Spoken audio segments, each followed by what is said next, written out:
কুবের ভগবান শিবের আশীর্বাদ পেয়ে কুবের পদ লাভ করেছে। এই কুবের কে ছিলেন? এই কুবের আগের জন্মে চোর ছিলেন। কুবের একটি চোর ছিলেন। ভগবান শিবের জন্মর পর ভগবান শিবের সেবা করে পূজা করে এই কুবেরের পদ লাভ করেছেন। কুবের যখন একটি ব্রাহ্মণের ঘরে জন্ম নিয়েছিলেন তখন তার নাম ছিল গুণনিধি। আর সেই গুণনিধির কোনো গুণ ছিল না, সেই জন্য তার পিতা তাকে বাড়ি থেকে বার করে দিয়েছিল। আর বার করার পরে সেই গুণনিধি অনাহারে দিন কাটাচ্ছিল, অভাবে। তখন ওই গুণনিধি ব্রাহ্মণের ছেলে হয়েও নিত্যকর্ম ও ভগবানের সেবা করতেন না, জানতেন না।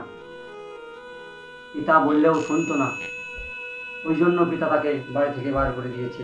তাই ওই গুণনিধি অনাহারে দিন কাটাচ্ছিলেন না খেয়ে। তখন সেই গুণনিধি কি করলেন? চুরির রাস্তা খুঁজলেন। সে তো চুরি করতেন, আর তার জুয়ো খেলারও নেশা ছিল, সে একটি জুয়ারি ছিলেন। তাই সেই গুণনিধি কি করলেন? একটি শিবালয়ে চুরি করতে গেলেন, ভগবান শিবের মন্দিরে চুরি করতে গেলেন। মানুষের মনে যখন পাপ লোভ মোহিত হয় তখন সে জানে না, সে বুঝে না, সে ভাবে না যে আমি এই কাজটি ঠিক করছি কি না।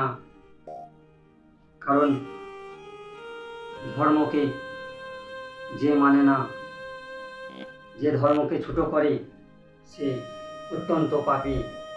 ভগবান যখন ওই গুণনিধি চুরি করতে গেলেন ভগবান শিবের মন্দিরে, শিব মন্দির তো অন্ধকার ছিল, সেই অন্ধকারে সে নৈবেদ্য চুরি করতে গেছে, কিন্তু অন্ধকারে সে নৈবেদ্য দেখতে পাচ্ছে না, দেখতে পায়নি। তখন কি করলেন? সেই গুণনিধি নিজের বস্ত্র জ্বালিয়ে সেই নৈবেদ্য খুঁজছে, সেই নৈবেদ্যকে চুরি করার জন্য খুঁজছে। আর ভগবান শিবের আশীর্বাদে সে অনেক পাপ, অনেক দুঃখ থেকে মুক্ত পেয়েছে। সঙ্গে সঙ্গে ভগবান শিবের মন্দিরে সে শুধুমাত্র নিজের বস্ত্র জ্বালিয়ে আলোকিত করেছে, তাই তার সব পাপ শেষ হয়ে গেছে, সে শুদ্ধ হয়ে গেছে। শ্রাবণ মাসে প্রত্যেক দিন, না হলে সোমবার দিন, যদি ঘিয়ের প্রদীপ ভগবান শিবের মন্দিরে শিবলিঙ্গের কিছু দূরে যদি ভগবান শিবের সামনে প্রজ্বলিত করা হয়, এভাবে 5 সোমবার, না হলে প্রতিদিন শ্রাবণ মাসে, তাহলে সে 3 মাসের মধ্যে যে মনোবাঞ্ছিত পূর্ণ ফল পাওয়ার জন্য প্রদীপ জ্বালাবে, সে 3 মাসের মধ্যেও সেই ফল পাবে। কারণ আমার ভগবান তিলকীনাথ, বিকালদর্শী, কৈলাসী, অবিনাশী ভগবান আমার জগটিয়া জম্পেশ্বর সব সব সব কিছু দিয়েছে। আমি যা চেয়েছি তাই আমাকে দিয়েছে। তাই ভগবান শিবের মন্দিরে ঘিয়ের প্রদীপ জ্বালান শ্রাবণ মাসে। শ্রাবণ মাসে ভগবান শিবের উপরে গঙ্গা জল, না হলে দুধ অর্পণ করুন।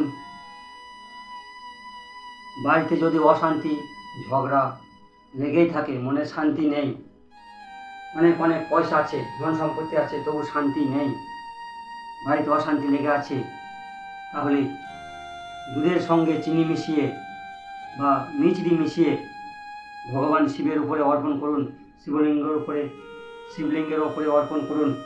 তাহলেই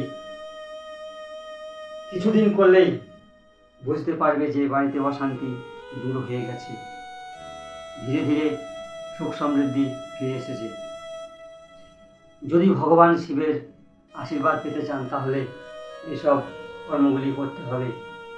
যখন ওই গুণনিধি চাল নৈবেদ্য চুরি করার জন্য নিজের বস্ত্র জ্বালিয়ে শিবলিঙ্গকে আলোকিত করেছে, তখন ভগবান শিব তার সব পাপকে শেষ করেছে। সেই মন্দিরে চুরি করতে গিয়েছে বলে তাকে দেখে ফেলেছে আর ধরে তার প্রাণদণ্ড দিয়েছে। তার মৃত্যুদণ্ডের পরে যমালয়ে যমের দূতেরা নিয়ে গেছে। নিয়ে যাওয়ার সঙ্গে সঙ্গে সেই যমালয়ে যমদূতের কাছে ভগবান শিবের পাশ্চাৎ পৌঁছে গেছে। কারণ সে যতই পাপ করুক, যতই কুকর্ম করুক, ভগবান শিবের মন্দিরে সে আলোকিত করেছে, তার ফলে সে সব পাপ ধুয়ে ফেলেছে। সেই জন্য ভগবান শিব তার বন্যায় করার জন্য, তার কাছে আনার জন্য তার দূতদের পাঠিয়েছে ভগবান শিব। তখন ভগবান শিবের দূতেরা ওই গুণনিধিকে নিয়ে ভগবান শিবের ধামে চলে এসেছে।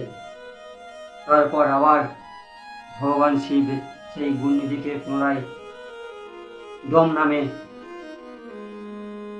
জন্মগ্রহণ করতে দিয়েছে একটি রাজার বাড়িতে। যখন ওই দমের পিতা সেই রাজা যখন মৃত্যুগ্রহণ করলেন, তখন ওই দমকে সেই রাজার আসনে বসাইলেন। দম তখন রাজত্ব পালন করছিলেন। এইভাবেই রাজত্ব পালন করতে করতে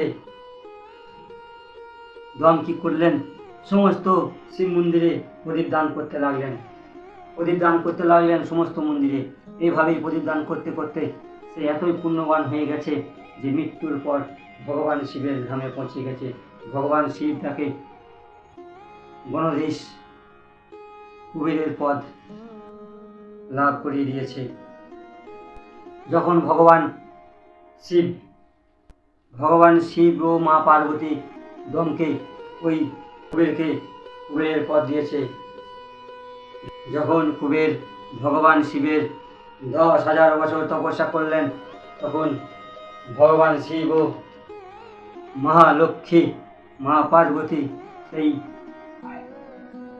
কুবেরের কাছে গেলেন।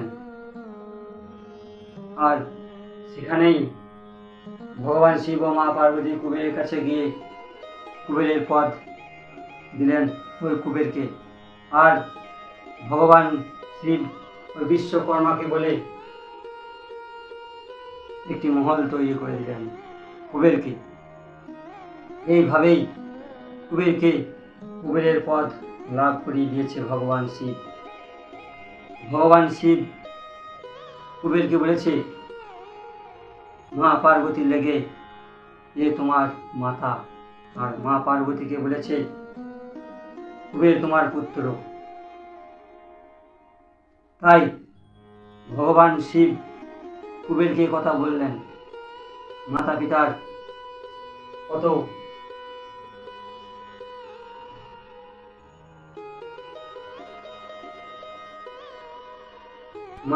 কথা শুনে কুবের সমস্ত সুন্দর আনন্দময় ভোগ করলেন।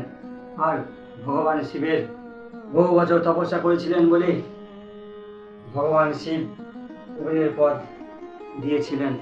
প্রথমে সে চোর ছিল, পরে সে পুণ্য করতে করতে সে কুবেরের পদ লাভ করেছে 10,000 বছর তপস্যা করে ভগবান শিবের। যদি মৃত্যুঞ্জয় মন্ত্র 1,00,000 বার জপ করা হয় তাহলে দেহ শুদ্ধি হয়। 2 লক্ষ বার জপ করলে পূর্বজন্মের কথা স্মরণ হয়, ভগবান শিব স্মরণ করিয়ে দেয়। 3 লক্ষ মৃত্যুঞ্জয় মন্ত্র জপ করলে সমস্ত কাম্য বস্তু প্রাপ্ত হয়। 4 লক্ষ জপ করলে স্বপ্নে ভগবান শিব দর্শন দেয়। 5 লক্ষ মৃত্যুঞ্জয় মন্ত্র জপ করলে ভগবান শিব প্রত্যক্ষ দর্শন দেন। 10 লক্ষ জপ করলে সমস্ত কামবস্তুর সিদ্ধি লাভ হয়। এইভাবেই ভগবান শিবের ধ্যান ও ভগবান শিবের পূজা করে কুবের যেমন চোর থেকে কুবেরের পদ পেয়েছে, তেমনি আমাদের ভগবান শিবের স্মরণ করে আমাদের পুণ্যময় জীবন করতে হবে। সারাদিনে যে পাপ করোই না কেন, এই শিব পুরাণের শ্রী শিবায় নমস্তুভ্যং এই মন্ত্র 1টি বার জপ করলে গঙ্গা, যমুনা, সরস্বতী সমস্ত ফল পাবে। আর সারাদিনে তুমি যতই পাপ করো না কেন, এই শ্রী শিবায় নমস্তুভ্যম এই মন্ত্র একটিবার পাঠ করলেই সব পাপ শেষ হয়ে যায়। তাই ভগবান শিবের এই মন্ত্র পাঠ করলে সমস্ত পাপ হয়ে যায়, শেষ হয়ে যায়। তাই ভগবান শিবের আশীর্বাদ নিয়ে আমরা ভগবান শিবকে ধ্যান করি। ভগবান শিবের পুণ্যময় ভূমিতে আমরা শিবের সেবা করে আমরা ভগবান শিবের আশীর্বাদ দিয়ে ভগবান শিবের ধামে পৌঁছাতে পারি, যেন ভগবান শিবের চরণে দাস হয়ে থাকতে পারি, যেন এই মনস্কামনা পূর্ণ করার জন্য ভগবান শিবের কাছে আশীর্বাদ চাইব। তাই আপনারা সবাই ভগবান শিবের শ্রী শিবায় নমস্তুভ্যম এই মন্ত্র পাঠ করুন, সব পাপ ধুয়ে মুছে শেষ হয়ে যাবে। হর হর মহাদেব, ওম নমঃ শিবায়।